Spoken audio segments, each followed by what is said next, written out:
Welcome back to Become a Calm Mama. I'm your host. I'm Darlene Childress. I'm a life and parenting coach and the host of this podcast. And this episode is for really any mom because we talk a lot about strategies and tips that will help you manage your time and manage your mindset around being overwhelmed as a parent. But specifically, we're speaking to working moms. I've invited Angie and Megan from Front Row Moms to come speak to us about their program. Front Row Moms is a membership program and they also have events and retreats and things like that for working moms. And they help you focus on yourself, your business, your parenting, your relationships, your health, and your money, which is really an incredible program that they've created that's available to support working moms. And on this conversation, we talk a lot about what it means to be a working mom. We talk a bit about the choice to be a working parent or not to be a working parent and the benefits that can happen when you are a working parent and some of the obstacles that come up. And I realized after we recorded this that it might seem somewhat privileged to think about having a choice to work or not to work because sometimes we just have to work. And I wanted to acknowledge that that's true and to normalize that it's not always. Maybe you don't want to work and you have to. And this conversation might feel frustrating because we're really talking about the choice to work and how to approach your work.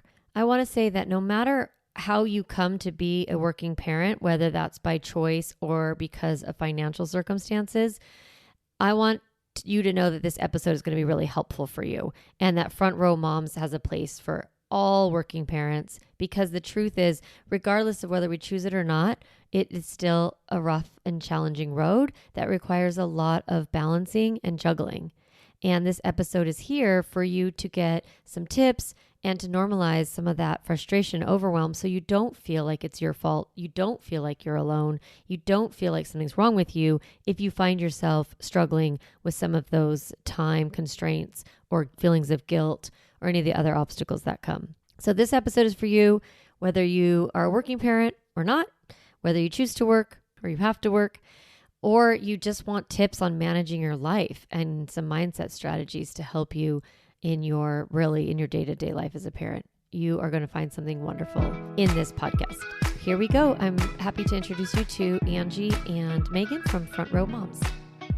Welcome, Megan and Angie, to Become a Calm Mama podcast. I'm so delighted you're here. So please say hi, and then I'll give you a chance to introduce yourselves.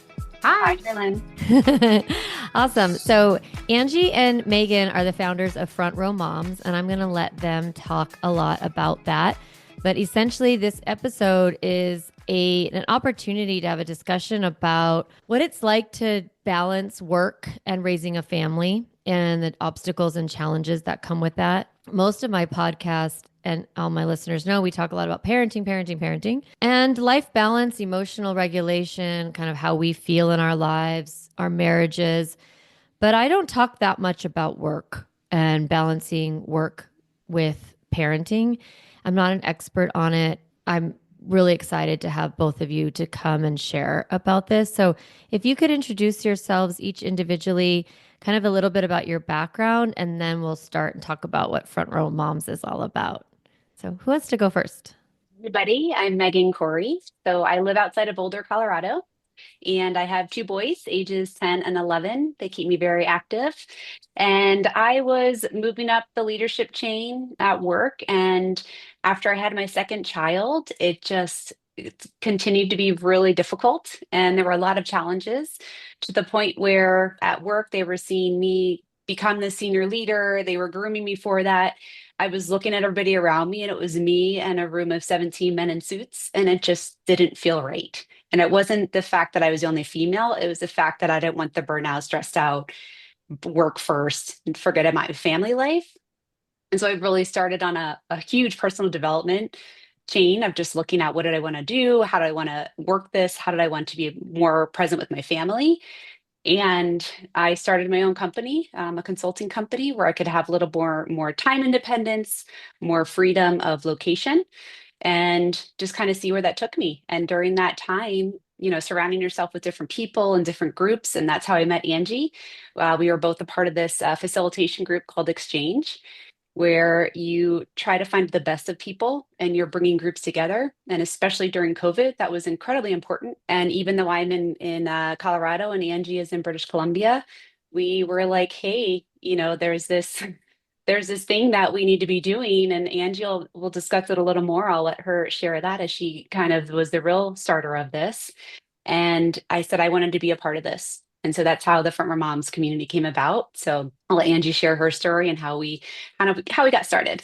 Yeah, thank you. I am Welcome. wanting to circle back to that tension that you describe of staying in it or not, staying in that corporate environment. And I would imagine, and maybe Angie, you can speak to this, of like women who do want to stay in, and that was what I really see your organization providing, kind of some strategies and support for that. So please introduce yourself, Angie, and then share a little bit about Front Row Moms. All right. Great. Thanks for having us here. My background's a little similar in terms of this decision point where I had developed through a direct sales company. I'm still in that, still work with that company over 31 years now. But when I was coming up in the business as a business leader in our organization, there was nobody to point to that had successfully had kids and stayed running a business. And so I remember being at a personal growth seminar, and we had to do this exercise where we had to talk about what were we scared of, what are our fears, what's going on. And my biggest fear was that I was going to have to quit my job to have kids. And it was because I wanted both. I actually really, really wanted to be a mom, but I really, really liked what I was doing. And I was on this really great trajectory and getting better, and it was going great. And so I really wanted both, but I knew that I wanted to be a mom more. And so I was scared that I was going to have to quit in order for that to happen. I remember just kind of being in a place where I just said, well, I'm going to try this regardless to see. And if it doesn't work, it doesn't work. And thankfully had supportive leadership in my company that said, we don't know how to do this because we're not a woman, but we'll try to support as best we can. So we don't know how this is going to go, but we'll try. And so that was kind of the first spot where it was like, I want to do this, but I don't see an example in my world right now showing me how to do it. And I had to kind of take a leap. And being someone who's quite type A, of like, I work hard, this happens, then we do this, then we do that. Being in this place of uncertainty was challenging for me. And then entering this world, which now I look back and I'm like, oh, it just set me up to be a mom. There's a lot of uncertainty. You can't control hardly anything, right? So then I went down this path of, try to have children, and I'm really glad I did, because it worked. I continued to run the business. I continued to develop, and I think I attracted more people into my team because they saw me as a whole person, and I had a life, and yet I was excited about succeeding professionally. And then as I continued to do that, though, there was some challenges with still not a lot of people understanding the dynamic of not just being a parent, but also being a mother, of having to choose, and us making a decision, my husband and I, where he stayed home for a period of time. And that's a decision that's not always even easy to make. And we had to do that. And then deciding at one point in time to get help and have a nanny come in and live with us, and what that was like. And then continuing to move forward, the more successful that I became, oddly enough, the more isolated I actually felt. And I didn't really want to look back and say I was successful professionally at the expense of my marriage, relationship with my kids, or my health. And so I really wanted to find a community of women that understood the challenge, and also want to encourage and support each other to navigate the competing parts of life. Really would like to form a community of these ambitious women where it's an and, not an or, and we're really bringing forward the conversation of marriage, of relationship with our children, our health. How do we do that as we navigate stages of our professional life? And it was great when, as Megan said, when we were at Exchange and talking about this, and I was brought up this community, and she's like, oh, tell me more. I'd love to help. I'd love to do this. And that's how our relationship started, and it continued to flourish. So yeah. Oh, that's They're beautiful. older, a little older. Mine are 16 and 19. So yeah. Okay. Yeah. So you're not done. My kids are 19 and 21. And it's a very different stage, this young adult stage. Yeah. I had a couple of thoughts. I was thinking first when you were saying, you looked around in your community, Angie, and you said there wasn't any models or examples of this balance that you wanted to create or this kind of multi-pronged person. And I think that that's true in the work that I do as a parent, and that a lot of parents of this generation want to parent their children differently than they were parented. And it can feel really confusing and isolating. And that's why we have podcasts and communities and things.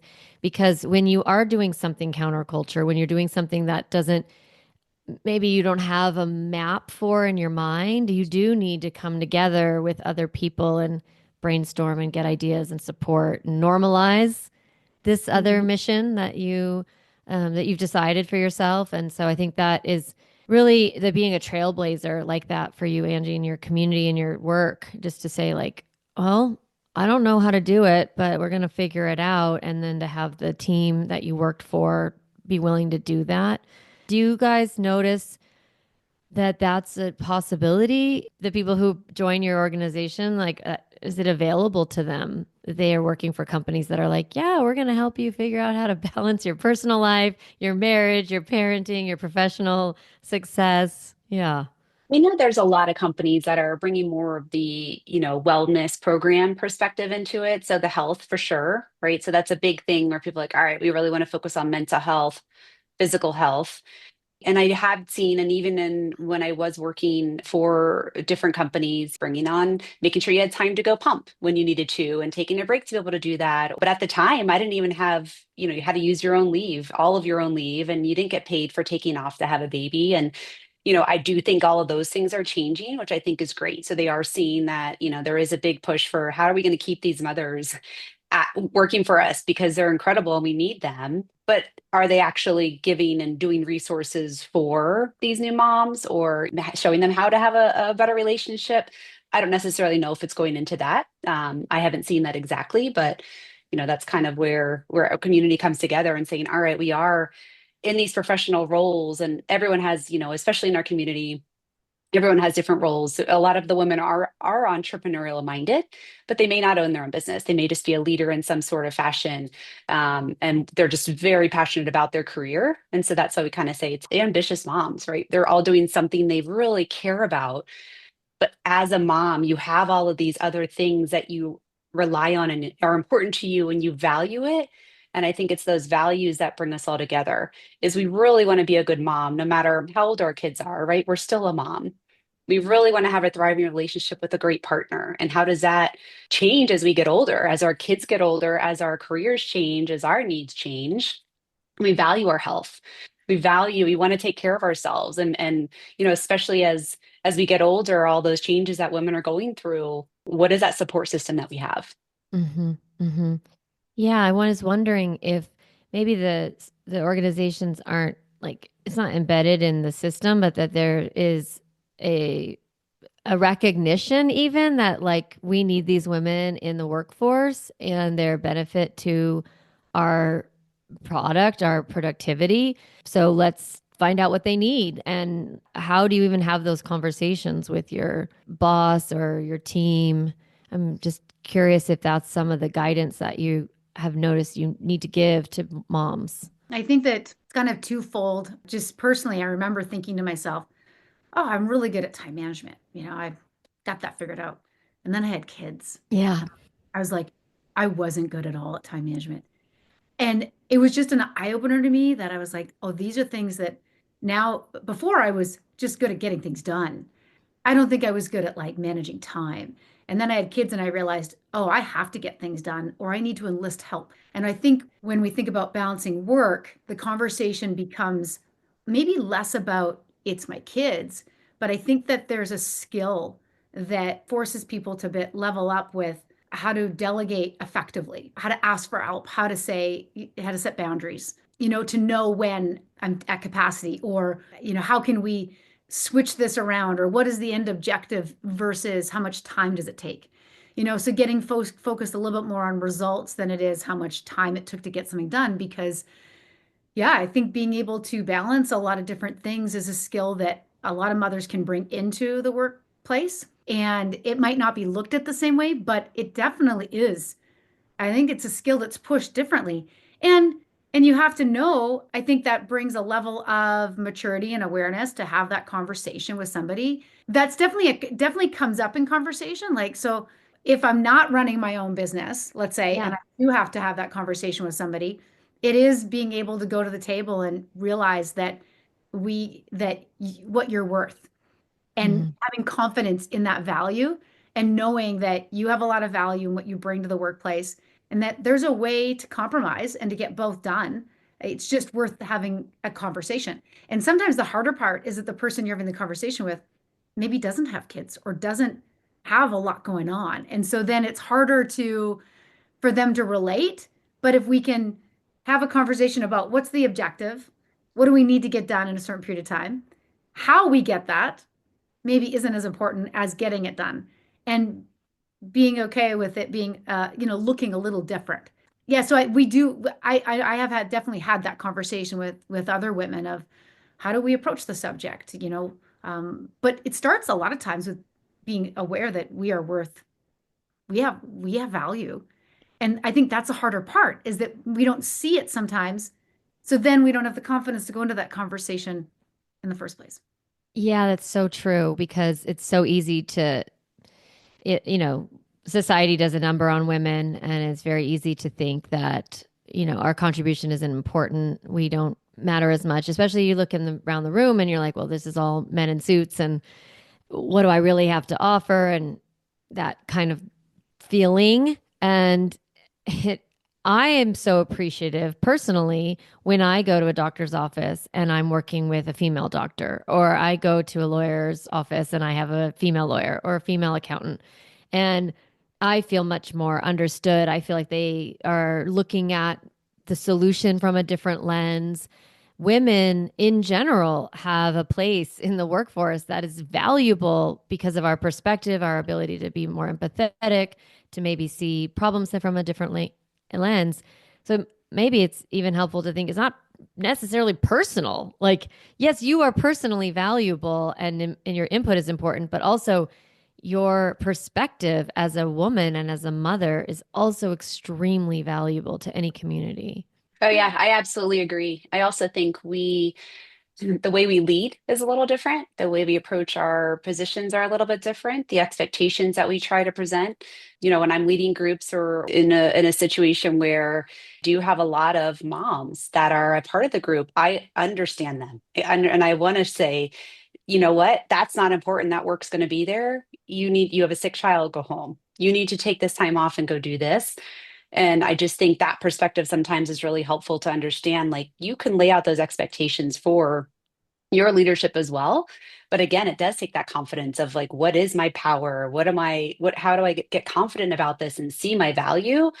But also saying, you know what? I'm somebody that they need as well. And here is what it looks like, right? So the next 2 weeks, I may need to take off or have these times because of my kid's schedule. And sometimes you don't even need to tell them exactly why, right? But it's like, what can you do for you? So you're laying those expectations out and not feeling like you have to be there 12 hours a day when you're missing out on other things, trying to find what that correct balance looks like. And I think that's another thing that women struggle with, is we have to balance it all. And if we're in that balanced state and group somebody, it's not balance, it's balancing. And just say, what is that balancing that we're doing? And it's not always going to be the same. And sometimes we need to focus more on the family. And sometimes maybe it's going to be a little more in the career.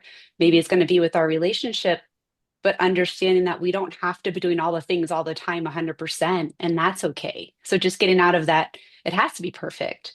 And we say something me and Angie were talking about is, kind of redefining what that having it all looks like. Like, I want to have it all. What does that really mean? And what does that look like for you? And I think just being okay in that your space of what makes sense for you. And it might not look like what somebody has on Instagram, and it might not look like what your friend has. And it's going to look different for each person, but just kind of making that routine, that space, that every day look right for you, just being okay with that.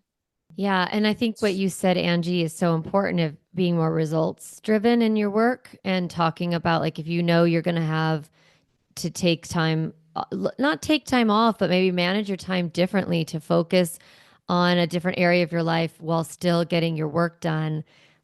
That could look like a variety of ways. And we have this traditional model of like 9 to 5 or whatever it is. And maybe that works, but sometimes it might not. And it's like, well, what's the end game? What's the date? What's the deadline? Trust me, I've got it. You want me on this project, kind of advocating for ourselves and really selling ourselves. Like, I can do it. You want me on it, or whatever that project looks like, or the, workplace. Yeah, no, I agree. And when you said that, it just reminded, it took me actually back to when my kids were really little, how I managed the workday differently. And when they got into school, I managed the workday differently. And then I remember when I could leave them at home alone. I was like, oh my gosh, this is so different now. And then the driver, and then I'm like, oh my gosh, so it was like it's like there's these different levels of how I would shift my day and my work as to when I did it because it fit where I was at in that stage and what was important to me. And the activities were different. And remember when they were really little, those activities are different than when they got into other activities and sports. And then I was like, oh, I want to be there for that. So then this is different now. Being okay that it's not going to look the same all of the time, nor does it have to. Yeah, I think it's empowering. Yes. And that when we make this pitch to our workplace, or, even if you're an entrepreneur, telling yourself like, hey, for me, I realized I didn't want to work on Fridays anymore. And I took a look at my schedule and my lifestyle, and I was like, where can I add those hours that I was working on Friday into my work day? Or do I want to cut back on revenue or impact or whatever that is? And giving myself permission to say yes to me, that I want this. And then also letting myself know I can handle the workload in a different way if I choose to. And those small decisions are really hard. And I think that's why communities like what you're creating is important, because it gives someone almost permission to, hey, you know what I did? I decided, I told my boss I don't work on Fridays, I work on Saturdays now. And then you're like, wait, that's a possibility. I had no idea. You're like, yeah, my kid's in gymnastics every every Saturday or whatever it is. Yeah, I agree. We just had a retreat, and it was just wonderful to see some of the, like, I think they're light bulb moments when a woman has been in it in certain thing for a while, and then all of a sudden another woman goes, well, I did it like this, and they go, oh, and I remember the advice being given to me, like when I was trying to figure it out, and I remember someone saying to me, oh, we actually got a live-in nanny, and I was like not just someone that like helps with the kids. I'm like, no, they lived with us. I was like, oh, wasn't that weird? They're like, no, actually, if it's the right person, it was amazing. And I was like, oh, and then I had to get over this like guilt feeling I had. I was like, oh, it's weird. Am I supposed to? And then I forgot totally that when I grew up, my mom actually had help in our house. And I was like, oh my goodness, I just wiped that out. All of a sudden, I've been conditioned by whatever I've seen around me. And then we were like, well, let's try it. And it was such a gift. It was like, I was like, oh my gosh, this was so great for us. And it was someone else sharing, hey, have you thought of this? Have you thought of that? And so getting around and also knowing, oh, your kids are okay and you did it differently. Like, Yeah. Yeah. Yeah, we can easily feel so guilty or bad, or I don't know. I think of it very practically. It's like school is only 6 hours a day, and a work day is 8 plus a lunch, so 9. And so you're going to always need to figure out custodial care for your children. And there's so much weird guilt. It's not weird. There's a lot of guilt about I'm not there for pickup, or my child wishes I was there for pickup, or I feel sad that I'm not getting those post school conversations. And I don't know. I always want to normalize that it's okay to be a working mom. Like, it's okay for your kids to want to be with you and be sad that you're not at every pickup or at every game.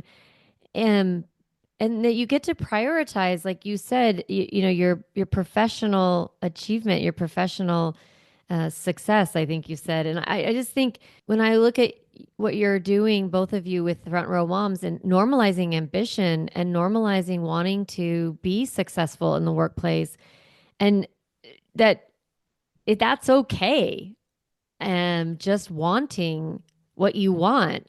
And then you don't have to feel bad about that core desire. I think there's a lot of guilt around just shouldn't I be only wanting to be a mom? Shouldn't I only want to be with my kids all the time? And as a parenting coach, I'm like, no, I don't. I don't, who wants to be with their children all the time? I don't, not even like, I don't know. So I wonder if you could speak to a little bit about what you hear with guilt and like some of your strategies that you help overcome that obstacle. Yeah, I think a lot with the guilt is, yeah, trying to manage a schedule so that you say, all right, I want to be able to take off to go to the kids' field trip, or if I want to be able to volunteer, or if I want to pick them up. And so I think it does get back to, how do you, what does your schedule look like, if it allows for it? And if you can say, hey, you know what, on Tuesdays, I'm going to make this change and I'm going to say, I am going to pick up. And that is the special time and you're really present and you're not trying to do all the things at once. I really try to manage my schedule where, if it's a certain time, I want to be able to go pick up my child from school. But if I can't, that's okay too. And I say, hey, I'm not going to be able to pick you up today. But, at this time, I'd love to make sure that we can sit down and I have that. So I think it's letting the child know what you're doing and making sure that that's okay, right, with them. So, like, hey, I'm telling you ahead of time, this is what's going on. But then also knowing that you're not trying to be everywhere at once and you're not trying to do a call while you're picking them up and you're not present there for anybody. And I've done that and it's awful. And, sometimes that does happen. But at the same time, I think explaining that to them, having those boundaries when you really can be present in one area or the other so you don't feel so torn and just that you're not there and they're just looking at you like, why aren't you with me right now? And Mhm. that there is guilt there. But I also think, managing that and looking at it from another lens of, I still have this portion of me that is a mom, and that's great. And I love you so much.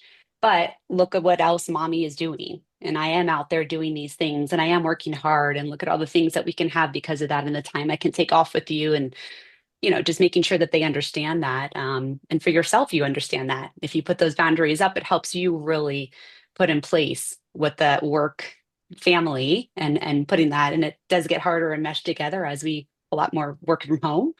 And I think that's a whole nother thing that you work on is the boundaries there too. Yeah, I was going to mention work from home because was coaching a mom and she was saying, she wants to be at home with her kids in the afternoon, but then they're very confused by whether she's available or not. And it almost makes it more difficult. There is a babysitter there, but the babysitter is in mom. And the babysitter's great, but the child would prefer mom. And I'm like, yeah, of course, you're the best. Like you're the most popular person in your house till about age 11. And then you're not so popular after that. So, yeah, you're going to be the most popular person and they're going to want you. And that's great.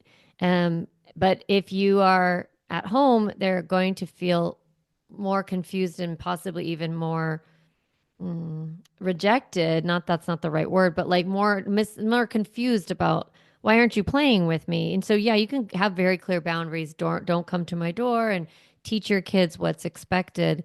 But sometimes it might make sense to go to the office. We think we're going to be more present and yet we're not. And I think that what you said, Megan, about trying to do it all at the same time is really one of the problems with Yes. being a parent, a working parent. It's like I'm going to pick my kids up while also taking this work call, and like you Yes. said, you're not present for anybody. Yeah. What do you want to add, Angie, about that guilt or balance? Yeah. Yeah. I just, a great, you reminded me of a sentence or a phrase that her name is escaping me right now, but she led Beauty Counter. And I remember, or Greg, her name is, I think, and she said, you can have it all, just not all at the same time. Yeah. And I think that's okay. Hmm. And I really resonate with the learning through experience. Better to be present for a short period of time than be kind of there for a long period of time. Because I think that guilt thing came to me where it was like, oh, I'm not around all day. And I'm like, even if I was around all day, am I really 100% like really present? I don't know if I would be. And so maybe it looks a bit different for me that I need to be, with my age, I've experienced both with cell phone and without cell phone. Like pre having a cell phone around with my kids and now, and I remember sitting there watching a movie once with my son, who he was probably 3. and we were watching a movie and I was on my phone and he literally grabbed my face and turned it, took it to the TV. Mm-hmm. I was like, he goes, Mom. And I'm like, hey, Declan, I'm right here. He goes, no, you're not. And I was like, oh, you're right. And he's like, just be here with me. And I was like, okay. And that was just a great reminder to me of like it doesn't necessarily have to be like the number of hours. It just needs to be that to be and I'm not perfect at this, but like always that reminder of like it could be less time, but just be present. And then as Yeah. they age, it's like I learned the car rides is the best place ever to be with my kid. I was like, Yeah. oh my gosh, this is like captive, but we're not staring at each other. And he talks. And I was like, like it's just it's so interesting that it doesn't, I mean, I don't know. Rarely does things look like I think it's supposed to look. And I should Mm. be okay with that. And I think even stay-at-home parents or non-working parents will feel like they're not being super present.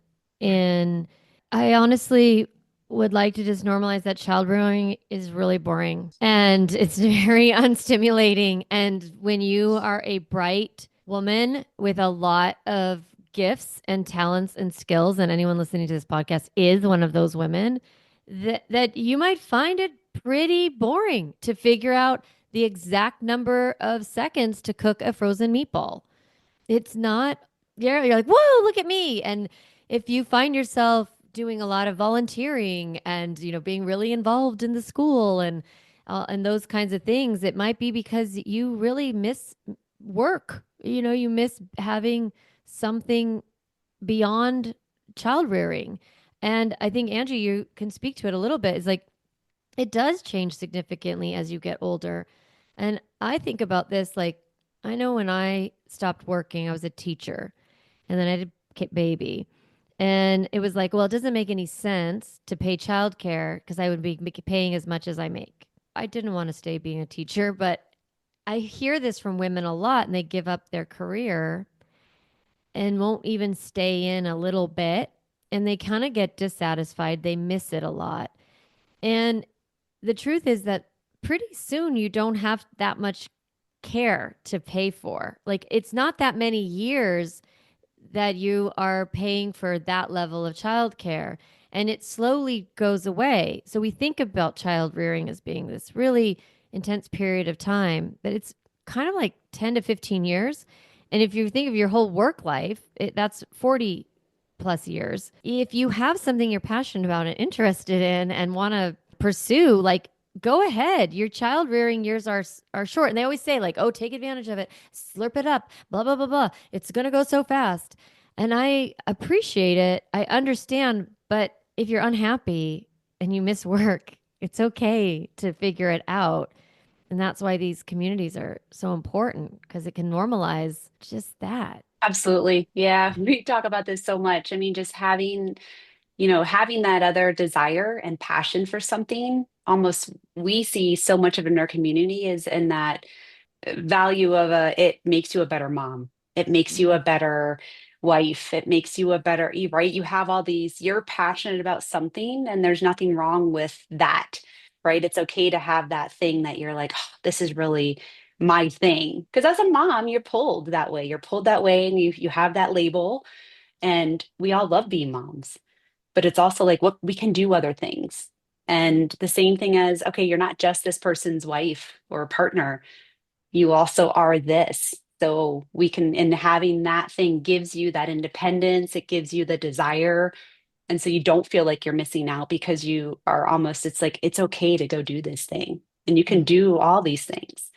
That's okay that you're not doing it all well. Maybe it doesn't look great, but and we might be failing at some of it, but you tried and that gives you that sense of confidence and just empowers you. And so why can't we have that empowerment? Yeah, I think you said, makes you a better mom, better wife. I think it just makes you a better person. You're more satisfied. Yeah. And yeah, it's so easy to give ourselves such a hard time about maybe something like some people really like being so and so's mom, but not maybe a mom, right? Like I'm like really into my kids, but I don't know if I mean, I like being a mom. I obviously am a mom coach. It's like I'm into it. But I know there's lots and lots of women who this isn't their gig. Like they like their kid and they want to raise their child and have a relationship with their person.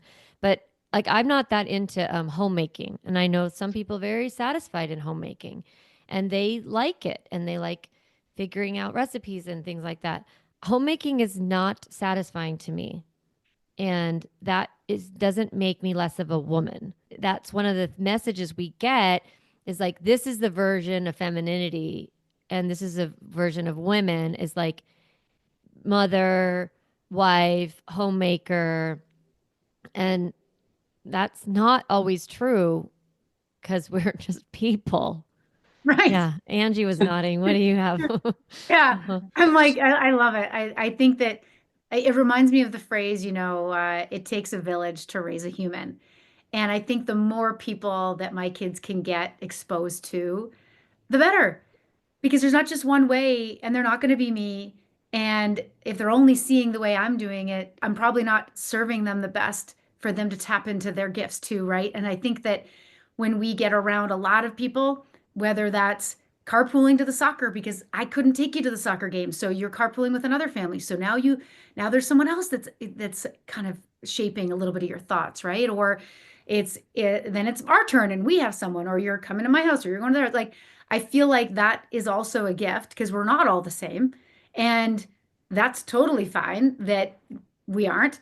I think that we give people permission, when we have goals and dreams and things we want to do, it gives our people that are watching us their permission to do the same, right? It's like, I got a thing and you can encourage me and then I can encourage you to go do your thing. And I remember when I was training for an event and I went for a run and my son was really young and I come back and he's like, Mom, how was your run?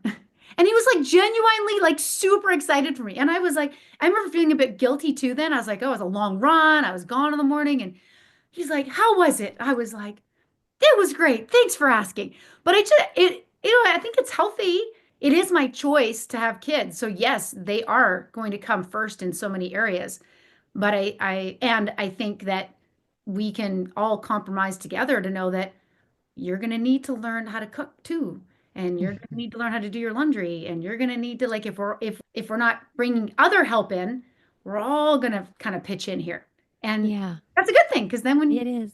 you know how to do your own laundry, and that's a good thing too. Yeah, actually, when somebody has a working parent, they tend to be more resilient, able to emotionally regulate, overcome obstacles. There's a lot of wisdom that is transferred in that moment when you're not able to go pick up somebody and they have to wait a little bit extra time, or they really would prefer you pick up on Mondays and you can't, or you don't want to. The other thing is also like if it doesn't work with your schedule, it's okay for your children to be unhappy. It's okay for them to be disappointed. It's okay for them to wish things were different and then to come to terms with how they are.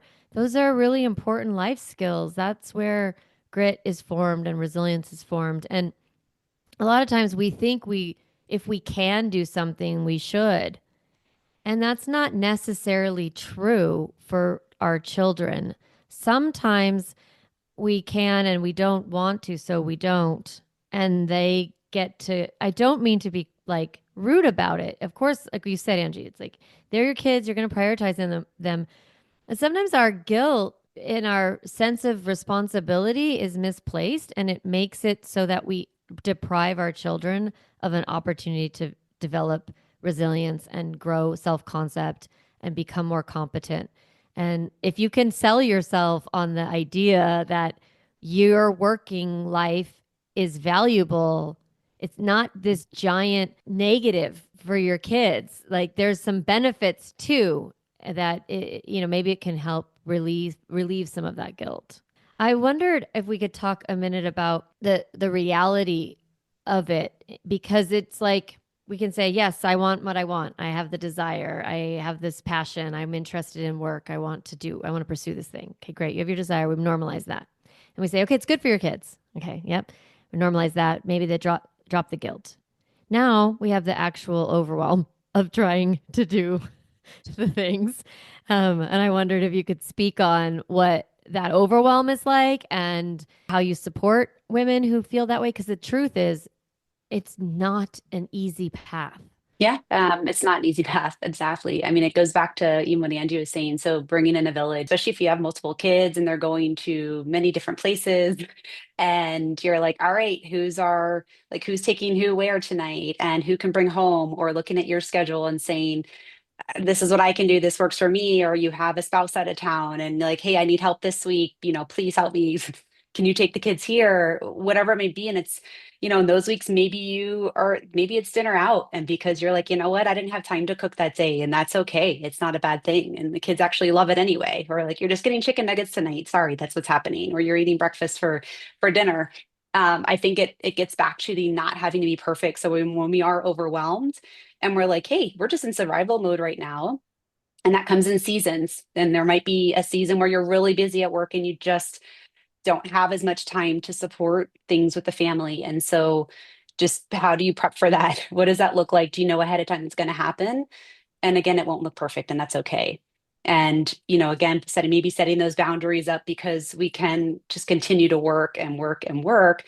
And maybe that looks a little different of where, all right, I'm really overwhelmed here. Where do I need to pull back? And is there something I can do? Do I use paid time off and take off 3 hours for mental health before the kids get home from school? Because I just need it and I don't need to have a reason to do it.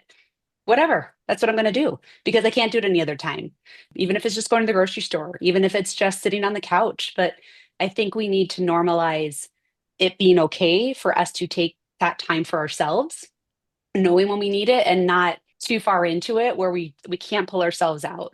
And I think that's a lot of times where women might get into this space where we do feel like we have to do it all. We feel like we're drowning and we feel like there's nothing there. And so how do we just kind of take a step back and say, what do I have control over right now? Is it my schedule? Is it with work? Is it with kids? Where can I ask for help? And how do I manage that right now? Even if it's just one small change, even if it's just doing something here, it doesn't have to be all the things. It's just one small thing, and it's okay that I do that. So asking for help, taking care of yourself, and lowering standards sometimes. Yeah. I sometimes Yes. call it bare minimum parenting. Like there are seasons in our lives where we just keep people alive, and that's okay. And then there's seasons where we keep people thriving, and that's also great. And that is true with work and other, going through a divorce or a death in the family or a major financial burden, something that's very stressful can make it so you have less capacity. And those are really great life strategies, that you described of getting help, taking time to like reset yourself, and also, yeah, lowering your standards, which is really hard. And I like what Angie said, like things did not look how they've not really looked how I thought they were going to look, like over and over and over. It's like, yeah, you get to make it what you want it to look like. I remember this friend of mine had 4 kids, and I said, oh my God, how do you do that with lunches? I don't understand. How do you do that? And she said, oh, everyone gets the same sandwich every day. And my brain just broke. I was like, what? You could just do one sandwich for each person every day the same? She's like, yeah. And then this other friend was like, sometimes I just serve popcorn for dinner. I was like, wait, what? We could do that? Like, or cereal. So sometimes we think that there's like rules and then someone else breaks them. And we're like, I had no idea that was the possibility. And it's really important to talk about our overwhelm and be like, oh, this is, I can't cope. And then someone's like, oh yeah, I don't even bother doing that anymore. Like I stopped sending water bottles to school in first grade. And I live in Southern California. It is hot here. And I was like, I don't care. Use the drinking fountain. This is my lowest interest and priority. I didn't want to look for water bottles, find them, get them out of backpacks. Yeah. I wasn't even working. I just didn't want to do that. Anyway, Angie, what are your tips for Oh overwhelm? man, I love it. When you say the sandwich thing, I remember, well, you know, as soon as they can make their own, I'm like, figure it out, okay? And the funny thing is when they made their own, he took the same. I have a daughter too, but it's funny, my son keeps coming up, but he made the same thing every day. Like he would eat the same thing 3 times a day, every day. If that's what we just said, he would eat the same thing and not care. Like he's in the process of doing this outdoor thing right now with school, and he has to make his own camping food. And I said, "What are you taking?" And he told me. I was like, "For like 3 days." He's like, "Yeah." I'm like, "That's all you're gonna eat?" He's like, "Yeah, I'll be fine." I was like, "What was I worried about?" But anyway, But I was just going to think that, like, I was jotting down when Megan was sharing those tips, that one of the women in my small group pod in our community, she was given some advice because she was feeling like just there was a lot of overwhelm. And one of the women looked at her and said, how about try this? Get up 45 minutes earlier every day. Just get up at 5:30. And that's where you get your exercise or your quiet time in, whatever, depending what the day is. You can get up a little earlier, go to bed a little earlier. Not your kids aren't up at that time at where they're the age they're at. So she's like, they're not up. And the gift that that has given her, she goes, I can't believe how much just 30 minutes of uninterrupted, maybe it's a workout, maybe it's not, but it's like 30 to 45 minutes where nobody else is up. And that was like a little tip to help manage the day. That was like, was a big deal. And then I think even having somebody, maybe someone who's in grade 11 or 12, paying someone to come over after school. They come over from 3:30 to 7, 3:30 to 6:30. It's 3 hours, maybe 3 or 4 days a week. And that bit of a break that's like, hey, play with my kids while one of the parents can like get a workout in, go get groceries, do the thing, do what. That was my first kind of like into, oh, some help, right? It was like, and I was like, ooh, this is like, I just remember being like, oh, this is amazing. Like someone like watching my kids and like, and it was amazing more for my husband because he was home, and I remember him being like, oh, I got to like, and it was such a gift. I think the next step is when it works, the consistency of that childcare, if it's possible and it's feasible for somebody to get a date with your spouse, is like a big deal. Yeah. And it doesn't have to be fancy. It doesn't need to be any of that, but that usually can help create that because it's hard when kids are younger to get that space, I find, at least from my experience. But that was one of the gifts of having some childcare help, was that it allowed us to go get time together, even if it was a walk, even if it was, whatever. It was like, and I was like, oh, yeah, we're more than ships and passing. And it's like, so, I mean, and when you have littler kids, it's like dinner, bath, bed, you're dead, like yourself. And you can barely have a conversation with another person. My husband would come home. He timed it perfectly all the years that he would come home right after bedtime. And I didn't know how that happened. But then he'd walk in and he'd want to talk about his day and mm, debrief. And I just was so done. And yeah, so learning to set my own boundaries of like, I can you can talk to me on Saturday mornings when I'm up and at 'em and I've got a good groove. Yeah, that's when I'm available, but I'm not available at 8:30 on a Tuesday night. Nope. Yeah. So that kind of knowing yourself, that confidence, being willing to ask for what you need, getting help. So, so helpful. I was thinking when you were saying, Angie, about the high school girl or boy, whatever. I was thinking just go to the high school and ask the counselors, like, who's on student council?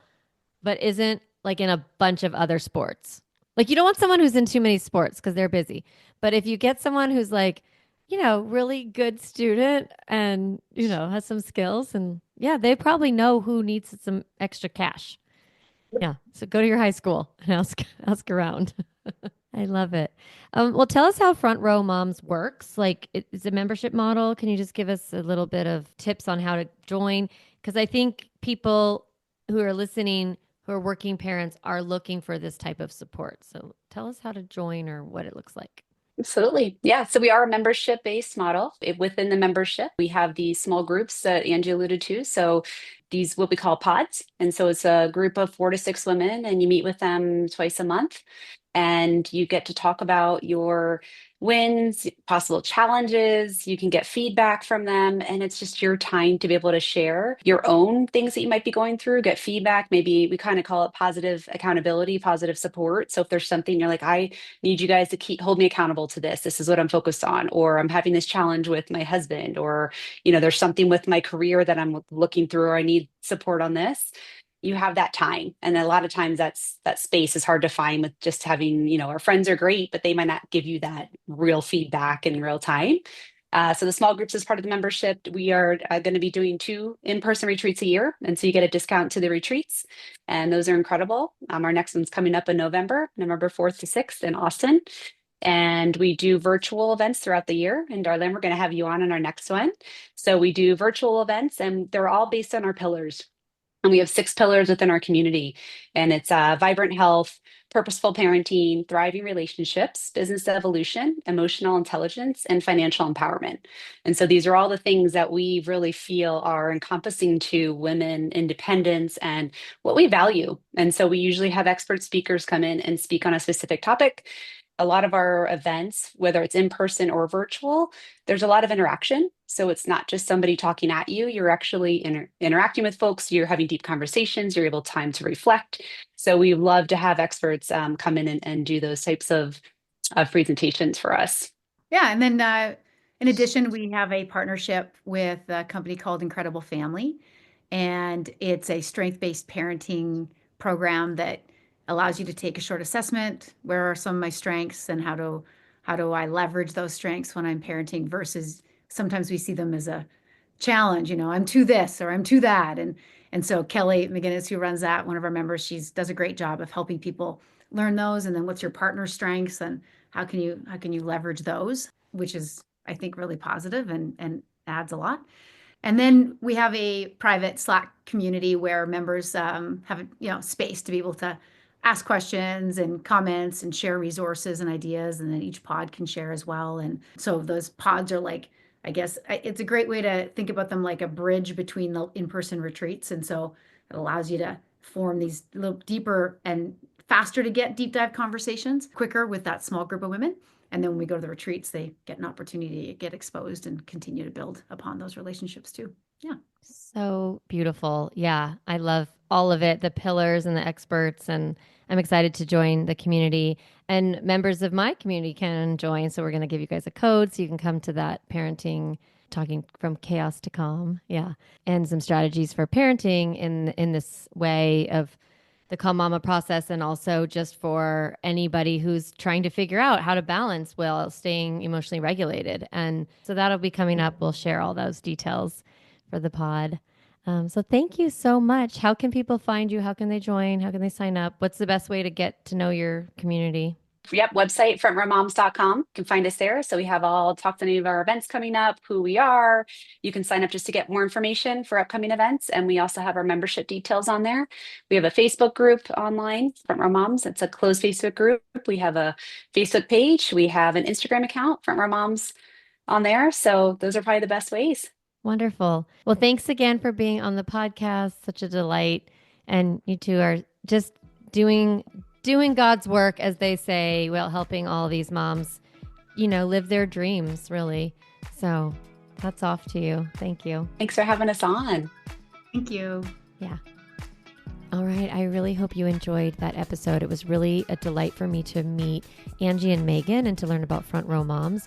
And I'm really excited because I have the opportunity to speak to the Front Row Moms community in a couple of weeks. I've been invited to speak at one of their parenting summits, and that's going to be on Thursday, June 19th at 10:30 Pacific.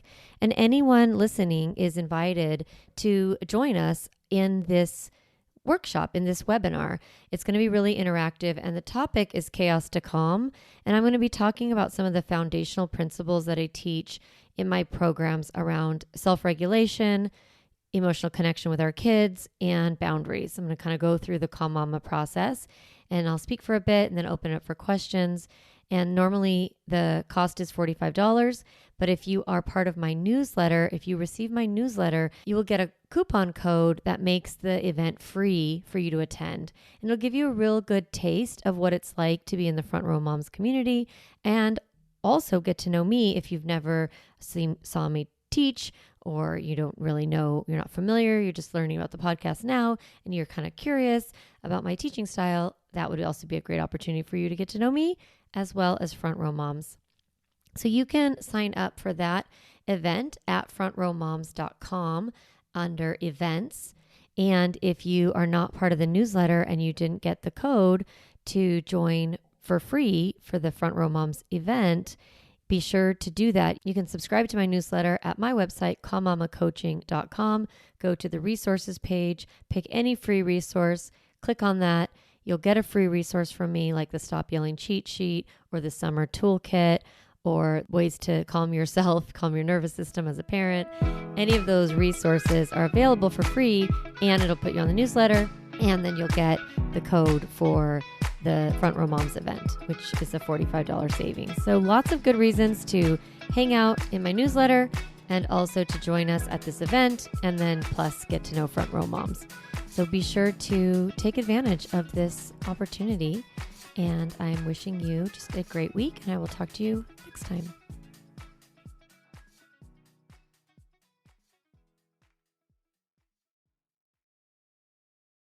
Hey mama, if you enjoyed this podcast episode, I want to encourage you to do two things. The first is go to my website, calmmamacoaching.com, and get a copy of the Stop Yelling cheat sheet. You'll get a step-by-step breakdown of the most important tool I teach, which is the pause break. And you'll also get 40 ideas to reset your body and balance your nervous system so you don't have to yell at your kids. You can get a copy of that, again, at my website, calmmamacoaching.com/stop yelling. The other thing I'd love for you to do is go to Apple Podcasts and rate and review this podcast so that other moms can discover empowering and helpful, practical parenting strategies, just like you did today. Thanks so much for listening to the podcast. It means a lot to be in your ear every week and to support you on your parenting journey.